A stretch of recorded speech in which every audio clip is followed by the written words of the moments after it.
안녕하세요. 반갑습니다. 우리 장영주 자매 성찬 감사합니다. 아프고 약한 가운데서 예수님께 의지하는 것을 배우고 더 많이 하나님의 은혜를 깨달았다고 성찬 나눠주셔서 감사드립니다. 7월 초인데 많이 무덥습니다. 올여름은 정말 많이 더울 것 같아요. 결혼부 수련회도 좋은 휴가가 되겠지만 또 휴가를 갈 수 있다면 정말 베네골 계곡 같은 데 가서 차가운 물에 시원하게 발 담그고 수박 쪼개 먹으면서 하루를 보냈으면 좋겠다는 생각이 듭니다. 어제는 보니까 문명수 형제가 우리 중1 틴 아이들 3명을 데리고 카약을 타고 즐겁게 시간을 보냈다고 들었습니다. 저는 이 나이 되도록 카약이라는 거 한 번도 타보지 못했던 것 같은데 카약이 뭔지도 잘 몰라요. 문명수 형제 다음에 갈 때는 저도 좀 데려가 주시기 바랍니다. 어제 우리 오성대 형제는 대구시의 치맥 행사에 정재우 형제와 참석하고 오늘 우리 예배에 함께 하고 있습니다. 멀리 사는데도 줌으로 매주 한두 번씩 보고 또 이렇게 오프라인으로도 가끔씩 보고 하니까 마치 부산에 같이 사는 것 같아요. 그래 멀리 떨어졌다는 느낌이 별로 안 드는 것 같습니다. 대구에서 치맥은 많이 잘 즐겼습니까? 보니까 오늘 거의 새벽 1시쯤 돼서 집에 들어온 것 같더라고요. 그때까지 맥주 마신 거 아니겠죠? 제가 조사를 좀 해봐야 되겠다. 예, 반갑습니다. 다들 주말 시간을 잘 보내고 계신 것 같습니다. 오늘의 말씀 제목은 나누어 주어라. 이거 안 뜹니까?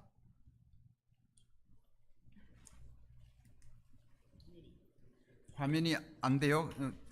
안 되더라도 할 수 있는 방법이 있습니다. 오늘의 말씀 제목 나누어 주어라. 말씀의 포인트는 알곡과 쭉정이.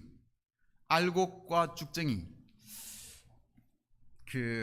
우리 크리스찬 삶이 제가 알곡으로 살고 있는지 쭉정이로 살고 있는지 한번 깊이 돌아보는 그런 시간 되기를 바랍니다. 누가복음 2장 34절을 제가 읽겠습니다. 이게 안 되면 오랜만에 성경을 찾으시면 되겠습니다. 누가복음 2장 34절을 찾아주세요. 시스템팀 편안하게 없어도 되니까 편안하게 손 보십시오. 누가복음 2장 34절을 제가 읽겠습니다. 시므온이 그들을 축복한 뒤에 아기의 어머니 마리아에게 말하였다. 보십시오. 이 아기는 이스라엘 가운데 많은 사람을 넘어지게도 하고 일어서게도 하려고 세우심을 받았으며 비방받는 표징이 되게 하려고 세우심을 받았습니다. 아멘. 세상에 좋은 일만 있으면 얼마나 좋겠습니까? 그러나 이 세상에서 참 그러기는 어려운 것 같아요. 구세주 메시아가 오셨을 때에도 우리가 생각하면은 구세주 메시아가 오셨으니까 모든 일이 축복이고 좋은 일만 있어야 될 것 같은데 사실 그렇지는 않았습니다. 그렇게 기다리던 메시아였던 이 아기는 모든 이스라엘 사람들에게 다 축복이 되는 게 아니라 많은 사람들이 일어서기도 하지만 또 많은 사람들이 넘어지기도 하는 그런 역할을 할 것이라고 시므온은 예언하였습니다. 일어서지도 않고 넘어지지도 않고 그냥 적당히 앉아서 편안하게 사는 길이 있으면 좋겠지만 예수님에게는 그러한 적당한 중간지대는 보이지 않습니다.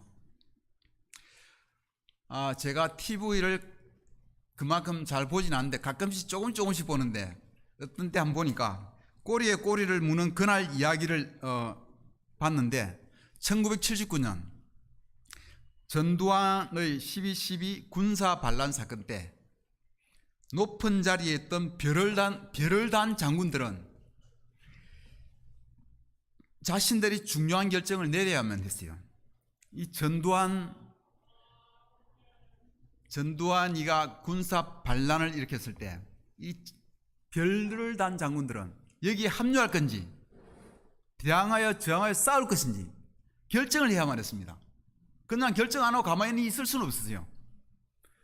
거기에 합류한 장군들은 그 뒤에 대통령도 되고 정치적으로 승승장구를 하고 최소한 이 세상에서는 그나마 요것 많이 얻어먹었지만 뭐 재정적으로는 잘 먹고 잘 살았던 것 같아요. 그렇지만 저항하기로 결정한 사람들은 수모를 당하고 강제 전역을 당하고 참 억울한 말년을 보내게 되었습니다. 선택을 하지 않고 그냥 적당히 넘길 수는 없었어요. 그 자리가 여기든 저기든 선택을 하여야만 했는데 저처럼 겁이 많고 결단이 없는 사람은 별을 주면서 장군 자리에 앉아라 해도 저는 못할 것 같아요. 너무나 어려운 자리인 것 같습니다. 그런데 누가복음 14장에도 나오는 것처럼 2만 명을 거느리고 오는 왕과 맞서 싸울 것인지 아니면 항복하고 평화 조약을 맺을 것인지 우리가 메시아 앞에서는 우리도 결정을 해야 합니다. 별을 단 장군은 아니지만 우리도 메시아 앞에서 평화 조약을 맺고 항복할 것인지 저항할 것인지 결정을 해야만 하고 그 메시아로 인하여 일어설 수도 있고 넘어질 수 있는 선택을 해야 하는 것입니다. 편안하게 적당히 살 수 있는 중간지대는 없다는 것입니다. 누가복음 3장 8절에서 11절까지를 읽겠습니다. 8절에서 11절. 회개에 알맞는 열매를 맺으라. 너희는 속으로 아브라함은 우리의 조상이다 하고 말하지 말아라. 내가 너희에게 말한다.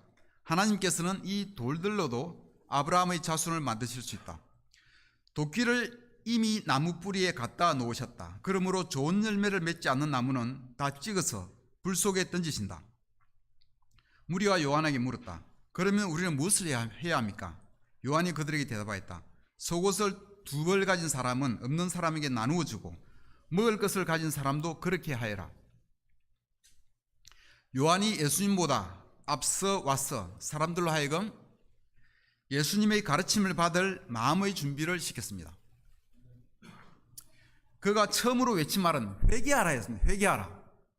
하늘나라가 가까웠다. 회개하라가 처음으로 외친 말이었습니다. 예수님도 광야에서 시험을 받은 후 오셔서 처음으로 가르치신 말씀이 회개하라. 하늘나라가 가까웠다. 회개하라가 공통적인 첫 말씀이었던 것 같습니다.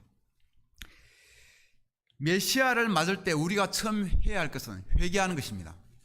회개를 할지 말지 우리는 결정하여야 하는 것입니다. 요한이 가르침은 회개한 후에 회개에 알맞은 열매를 맺으라 하는 것입니다. 좋은 열매를 맺지 않는 자는 다 찍어서 불 속에 던질 거라고 무서운 말을 하였습니다. 그러자 무리는 급돈하고 그럼 도대체 우리가 어떻게 해야 합니까? 하고 요한에게 물어보았습니다. 그러자 요한이 옷도 그렇고 먹을 것도 그렇고 너희가 가진 것을 나누어 주으라고, 나누어 가지라고, 그것이 회개에 알맞은 행동이라고 가르쳐 주었습니다. 우리가 다 알지만 이 회개의 뜻은 뒤돌아가다의 의미입니다. 이 뜻은 죄에서 뒤돌아서서 하나님께로 가는 것이 회개입니다. 하나님께로 돌아가는 유일한 길은 이 회개라는 길입니다. 하나님께로 가는 길 이름이 회개예요. 하나님께 가는 길 이름을 회개라고 생각하면 적당할 것 같습니다. 회개, 하나님께로 가는 길. 그냥 하나님 없이 조금 더 착해진다, 좀 더 많이 나누는 삶 산다, 이것은 회개의 의미, 성경에서 말하는 회개의 의미와는 관계가 없습니다. 이 세상에서는 우리보다 더 착하게 살고 더 마음씨 좋은 사람도 많아요. 그렇지만 그것은 성경에서 말하는 회개와는 관계가 없는 얘기예요.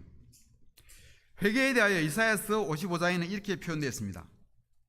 어찌하여 너희는 진정한 음식이 못 되는 것을 위해 돈을 쓰느냐? 어찌하여 만족시켜 주지도 못할 것을 위해 애쓰느냐? 내 말을 잘 들으라. 내게 와서 귀를 기울여라. 내 말을 잘 들으라. 그러면 너희가 살 것이다. 내가 너희와 영원한 언약을 맺으며 다윗에게 약속한 복을 너희에게 주겠다. 이스라엘 백성이 무가치하고 엉뚱한 우상을 따르고 있을 때 그것을 따르지 말고 하나님이 나에게 돌아오라고 회개하라고 하시는 메시지입니다. 이것이 회개의 진정한 의미입니다. 하나님께로 돌아가는 것. 회개하면 변화해야 할 삶의 태도 첫 번째가 나누어 주는 것이라고 요한은 가르치고 있습니다. 그러면 사람들이 회개하기 전의 삶은 어떤 것일까요? 회개하기 전의 삶은 어떤 삶일까요? 좋은 열매인 나누어 주는 삶이 아닌 그 전의 삶은 어떤 삶일까요? 사람들은 하나님과 멀리 떨어져 있을 때는 이기적인 삶을 살게 되어 있습니다. 자기만을 위해 사는 삶이 일반적입니다. 누가복음 3장 19절에서 20절까지를 보시겠습니다. 19절부터 20절. 누가복음 3장 19절부터 20절. 그러나 분봉왕 헤롯은 자기 동생의 아내 헤로디아와 관련된 일과 또 자기가 행한 모든 악한 일 때문에 요한에게 책망을 받았고 거기에다가 또 다른 악행을 보태었으니 요한을 옥에 가둔 것이다. 분봉왕 헤롯은 헤롯 대왕의 아들입니다. 헤롯 대왕은 예수님이 나셨을 때 그 베들레헴에 사람들 보내서 2살 미만의 아이들 다 죽이라고 했던 그 악독한 왕 헤롯 대왕의 아들이 이 헤롯입니다. 분봉왕이란 뜻은 어떤 한 지역의 왕이란 뜻이고 헤롯은 갈릴리 지역을 다스리는 왕이었습니다. 이 헤롯 대왕의 아들로서 자라나서 그런지 이 헤롯도 정말 악한 왕이었던 것 같아요. 못된 짓을 많이 했습니다. 특히 자기 동생, 아마 이복 동생이었던 것 같은데 자기 동생이 일반 시민으로 지내고 있었는데 힘이 없던 이 동생의 아내 헤로디아가 이쁘니까 뺏어서 자기 아내로 삼았던 것입니다. 이 헤롯은 자기 권력을 이용하여 자기가 원하는 대로 다 자기 욕심을 채우는 삶을 살았습니다. 그리고 그것이 잘못되었다고 책망하는 요한을 잡아 감옥에 가두고 나중에는 딸의 춤의 대가로 요한의 목을 베는 어처구니 없는 죄를 지었습니다. 나누어 주는 사람이 아니라 자기가 가진 힘과 권력으로 자기가 원하는 대로 마음대로 살았던 극도의 이기적인 삶의 표본이라고 할 수 있을 것입니다. 그런데 우리 같이 생각 한번 해봅시다. 만약 우리가 제자가 아니었을 때 우리가 헤롯과 같이 막강한 권력과 힘이 있다면 우리가 그러한 어느 지역의 왕이었다면 우리는 어떻게 살았을 것 같습니까?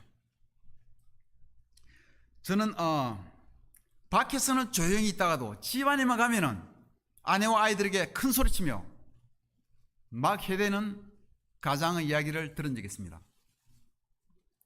저는 자기 회사의 직원들에게 마음껏 큰 소리치고 함부로 대하는 사장 이야기를 또 들은 적이 있습니다. 자기의 컨트롤 범위 안에서는 함부로 마음대로 해대는 사람들이 왕이 된다면 어떻게 살 것 같습니까?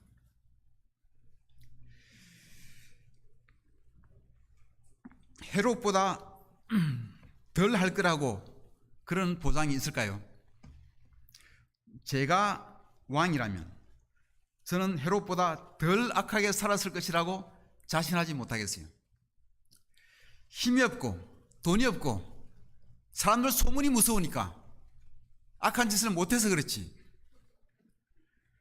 할 수만 있었다면 더 많은 죄를 지었을 가능성도 배제하지를 못하겠습니다. 그것은 제 마음속에서 제가 생각으로 마음으로 저지른 죄를 돌아보면 알 수가 있습니다. 우리가 사는 세상이 우리의 삶이 어렵고 힘든 가장 큰 이유는 우리가 이기적으로 살기 때문입니다. 헤롯 주변에 헤롯의 일심 때문에 수많은 그 피해자들이 있습니다. 헤롯의 동생이 그랬고 요한도 그랬고 또 저 주변에 크고 작은 피해를 입은 사람들이 수없이 많이 있을 것입니다. 이기적으로 사는 사람들 주변에는 많은 피해자들이 있을 수밖에 없습니다. 그래서 요한은 회개에 알맞은 열매를 맺으라고 하였고 더 이상 이기적으로 살지 말고 나누어 주는 삶을 살라고 가르친 것입니다. 누가복음 3장 17절을 보시겠습니다. 누가복음 3장 17절. 그는 자기의 타작마당을 깨끗이 하려고 손에 키를 들었으니 알곡은 곳간에 모아들이고 쭉정이는 꺼지지 않는 불에 태우실 것이요.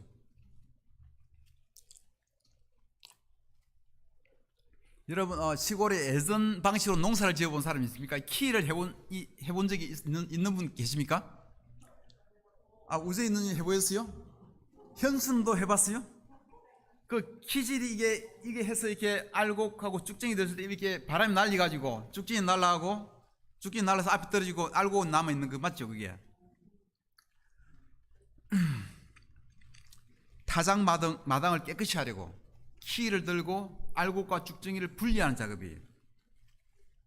실제로 시골에서 보면 알곡은 모아들여서 곳간에 넣고 이 쭉정이는 정말 모아서 그냥 버리는 게 아니라 불에 태워요. 아궁이 불에 태워요. 여기 있는 말이 그대로 맞습니다. 헤롯이 회개하고 세례를 받았다고 우리 가정을 해봅시다. 헤롯이 회개했어요. 회개하고 세례를 받았습니다. 진정한 회개를 하지 않아서 삶의 변화가 아무것도 없었다면 그는 회개에 알맞은 열매를 맺을 수가 없었을 것입니다. 그런데 그가 회개를 하긴 했는데 하나님께 가기보다는 그냥 구원을 받고 싶은 마음이 앞서서 어중간하게 회개하고 어중간하게 삶이 변화했다고 생각합시다. 그러면 나누어 주기는 주라 해서 주는데 정말 아깝고 인색한 마음으로 억지로 조금씩 나눠주는 거예요. 그렇다면 이것은 좋은 열매가 되기는 어려울 것입니다. 나쁜 열매고 아마 쭉정이에 비슷한 그런 열매가 되지 않을까 싶습니다. 그런데 헤롯이 진정한 회개를 하여 죄에서 돌아서고 그렇다면 요한을 풀어주고 동생한테 가서 정말 사죄하고 또 자기로 인해서 피해받은 모든 사람들에게 다 가서 사과하고 보상할 수 있는 대로 보상한다면 그리고는 앞으로는 그 후로는 자신이 가진 모든 것으로 기꺼이 나누어주는 삶을 산다면 그때는 진짜 회개에 알맞은 열매를 맺는 것이고 알곡이 될 수 있을 것입니다. 여러분은 어떻습니까? 지금 나눔의 삶을 잘 살고 계십니까? 알곡의 삶을 잘 살고 계십니까? 쭉정이의 삶을 살고 계십니까? 성경에서는 우리가 하는 헌신이나 헌금 등 선한 모든 일에 우리의 기쁨이 없으면 아무 가치가 없는 것으로 보고 있습니다. 창세기에서부터 하나님은 아벨의 마음이 들어간 가장 좋은 부분을 들었을 때 기쁘게 받으셨습니다. 출애굽기에서도 기쁜 마음으로 가져오는 예물만 받으라고 말씀하셨습니다. 그 외 구약에서도 아침 저녁으로 제물로 드리는 모든 것은 기쁜 마음으로 자진해서 가져오는 기쁜 마음으로 바치는 예물을 드렸다고 되어 있습니다. 바울도 자진해서 기쁜 마음으로 헌금을 하라고 하였고 억지로 하라고 하지 않았습니다. 하지 말라고 했습니다. 신명기에서도 15장 10절에 보면은 가난한 사람에게 아낌없이 베풀되 인색한 마음을 갖지 말라고 했습니다. 그럴 때 하나님이 여러분이 하는 모든 일에 복을 주실 것이라고 약속하고 있습니다. 우리 대부분은 하나님과 형제자매들을 위하여 많은 헌신을 하고 있습니다. 우리가 그렇게 헌신할 때 얼마나 기쁨으로 하고 있는지를 그게 중요한 것 같습니다. 나는 많이 헌신하고 있는데 다른 형제나 자매들은 그만큼 하지 않는 것 같다. 그래서 나는 손해보는 느낌이다. 혹시 그런 생각을 하십니까? 아마 그러지는 않을 것입니다. 제가 바라기로는, 그리고 제 생각에는 실제로 여러분이 그러지는 않다고 보고 있습니다. 우리가 헌신할 수 있다는 데 감사해야 할 것입니다. 제가 보름 전쯤에 갑자기 자기 전에 12시 반에 머리를 감고 닦는데 눈에 이상현상이 생겼어요. 그 다음날 안과에 가서 레이저 시술을 받았습니다. 그것을 잘못 오래 방치하면 실명까지도 될 수 있다고 겁을 주었습니다. 어쨌든 레이저 시술을 하였고, 지금도 처음에는 눈에 흑점이 많이 보이다가 지금은 계속 없어지고 있어요. 지금도 여러분이 흑점이 보이고 있어요. 눈의 시야도 어느 정도 이렇게 잘 완전 확보가 안 돼요. 오른쪽 눈은. 눈이 정상적인 컨디션이 나니까 몸이 빨리 피곤해지는 것 같아요. 이런 일을 통해 느끼는 게 하나 있습니다. 내가 건강하게 일할 수 있을 때 정말 감사한 마음으로 해야 되구나. 일할 수 있는 동안에 최선을 다해서 감사한 마음으로 해야 되구나 하는 생각을 했습니다. 우리가 하나님을 위해서, 형제자매들을 위해서 일할 수 있다는 것은 감사한 일이고 축복이고 특권이라는 것을 배우고 있는 요즘입니다. 마태복음 25장 27절에서 28절까지를 보겠습니다. 마태복음 25장 27절에서 28절까지입니다.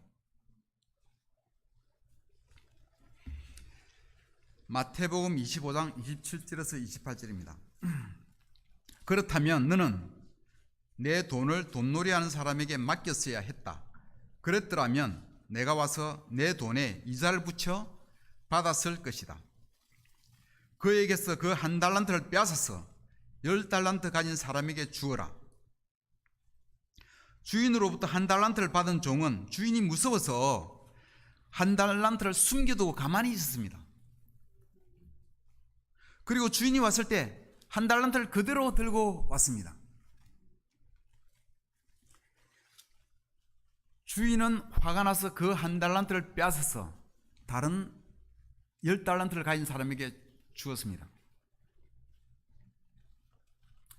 악하고 게으른 종아 하고 야단을 쳤습니다. 이 한 달란트 받은 사람은 그것으로 도박을 해서 잃지도 않았어요. 그것은 나쁜 짓도 하지 않았어요. 그래서 가만히 그대로 두고 가져왔는데도 굉장히 심하게 야단을 맞았고, 그렇다면 이자라도 받게 은행에 맡기기라도 했어야지 하고는 이 쓸모없는 종아 하고 바깥 어두운 곳으로 내쫓아 버렸습니다. 여기서 우리가 얻을 수 있는 메시지는, 첫째, 하나님 나라에서는 열매를 맺어야 하고 성장을 해야 한다는 사실입니다. 그러지 못하는 것을 하나님은 용납을 하시지 않는 것 같습니다. 성경은 여러 곳에서 열매 없는 것을 용납하지 못하는 것을 볼 수 있습니다. 요한은 좋은 열매를 맺지 못하는 나무는 도끼로 찍어서 불에 태운다는 무시무시한 말을 하고 있고, 쭉정이도 영원히 끄지 않는 불 속에 태운다고 하는 무서운 말을 또 하고 있고, 예수님도 열매 없는 무화과나무를 말려버렸고, 또 하나님도 열매 맺지 못하는 가지는 아버지께서 잘라버리신다고 예수님이 또 말씀하셨습니다. 여기서도 주어진 달란트로 열매 맺지 못하고 성장하지 못하고 그대로 있는 것을 주인이 참지 못하는 것을 볼 수가 있습니다. 안 되면 이자라도 받았어야지, 조금이라도 성장해야지, 조금이라도 열매 맺어야지, 가만히 아무것도 하지 않고 앉아있는 게 얼마나 악하게 보는지 우리는 볼 수가 있습니다. 성장은, 열매 맺는 것은 해도 되고 안 해도 되는 그런 것이 아니라 하나님 나라에서는 반드시 있어야 할 일인 것입니다. 두 번째 메시지는 우리에게 주어진 달란트를 다 써야 한다는 것입니다. 하나님께서 우리에게 주신 달란트는 아껴둘 것이 아니라 하나님을 위하여 다 써야 한다는 것입니다. 지금 만약 교회에서 자신의 달란트를 충분히 사용하고 있지 않다는 생각이 드는 분이 있으시다면 오늘 회개하시고 여러분이 자원하셔서 여러분이 가진 하나님 주신 놀라운 달란트들을 하나님을 위해서, 교회 형제자매들을 위해서, 또 사람들을 위해서 다 충분히 사용하시기를 바랍니다. 여러분이 하나님을 기쁘시게 하고 싶으면 그렇게 하시기 바랍니다. 여러분이 스스로도 기쁜 삶을 살고 싶으시면 그렇게 하시기를 당부드립니다. 2주 전에 저희 LTP 리더십 훈련 프로그램에 참여하고 있는 형제들끼리 수련회를 갔을 때 제가 부탁한 것이 한 가지 있습니다. 예배나 어떤 모임에 참석하여서는 가진 모든 것을 다 나누어주고 집에 돌아갈 때는 다 소진되어서 돌아가도록 하라고 그렇게 주문하였습니다. 모임에 와서, 예배에 와서 자기 생각에 빠져있지 말고, 자기 생각하지 말고 밝은 미소로 인사하고 잘 지내는지 물어봐주고 격려해주고 들어주고 할 수 있는 대로 모든 관심과 마음을 다른 사람들에게 주라고 주문하였습니다. 앞으로 우리 리더십 훈련 프로그램에 있는 형제들이 그렇게 해 나갈 것입니다. 아울러 우리 모두 그렇게 하시기를 바랍니다. 예배 순서를 담당한다면 최선을 다해서 많은 시간을 들여서 하나하나 적으면서 철저히 준비해 주실 것을 부탁했습니다. 대충 준비해서 올라가서 버벅거리는 일이 없도록 당부를 했습니다.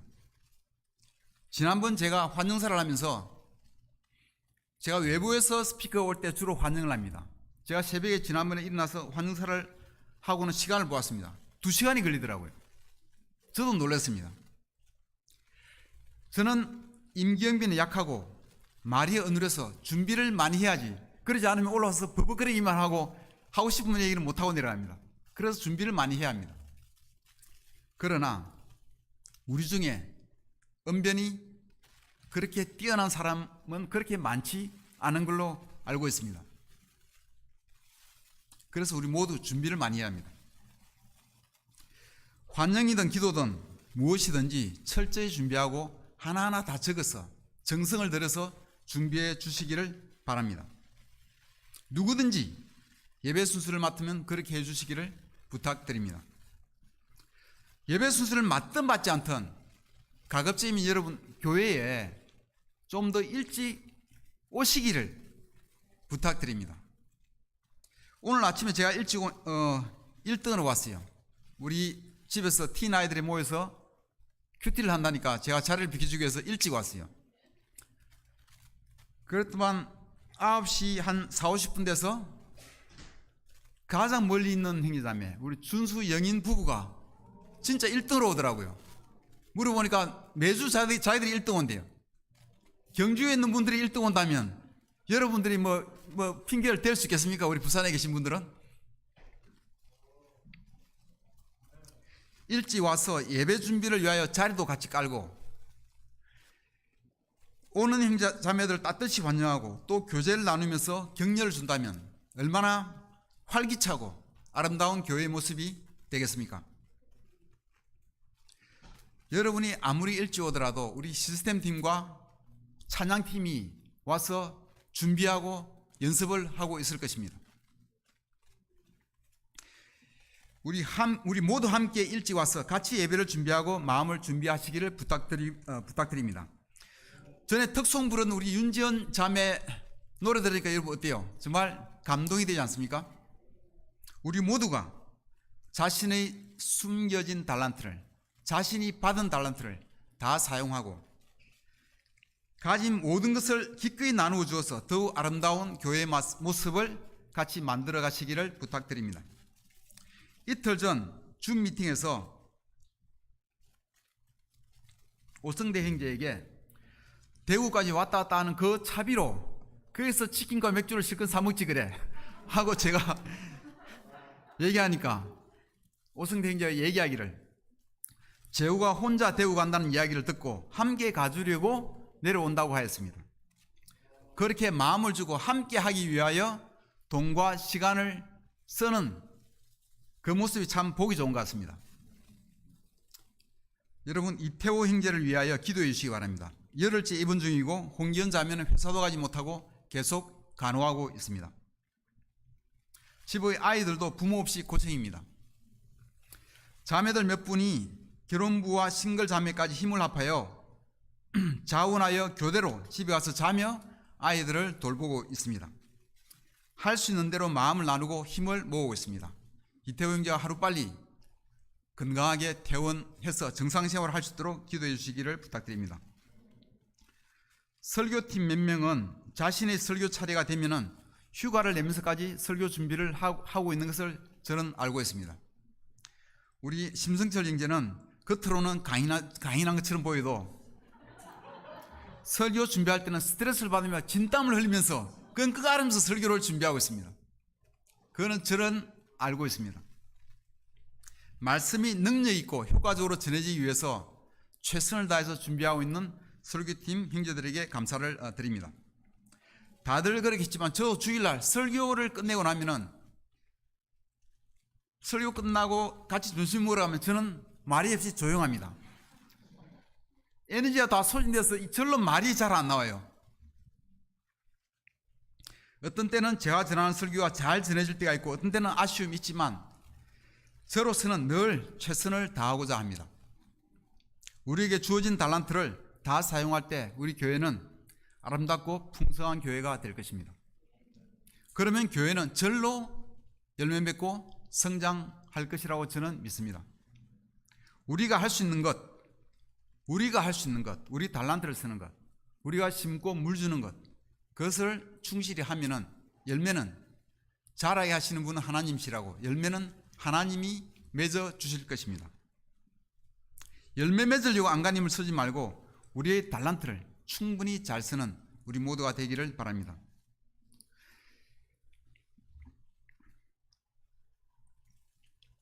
PSW 태스크포스 팀이 와서 열심히 사람들을 만나고 있습니다. 서울에서. 우리 가운데서도 몇 분이 줌 미팅을 했다고 들었고 또 할 걸로 알고 있습니다. 저도 다음 주에 서울 올라와서 직접 대면하고 시간을 보내기로 약속이 되었습니다. 이제 PSW와 하나님께 맡길 것은 맡기고 더 이상 교회의 어수선한 부분이 우리의 기도 생활에 방해가 되지 않도록 하시기를 부탁드립니다. 사탄이 원하는 것은 우리가 포커스를 다른 데 자꾸 돌리려고 하는 것입니다.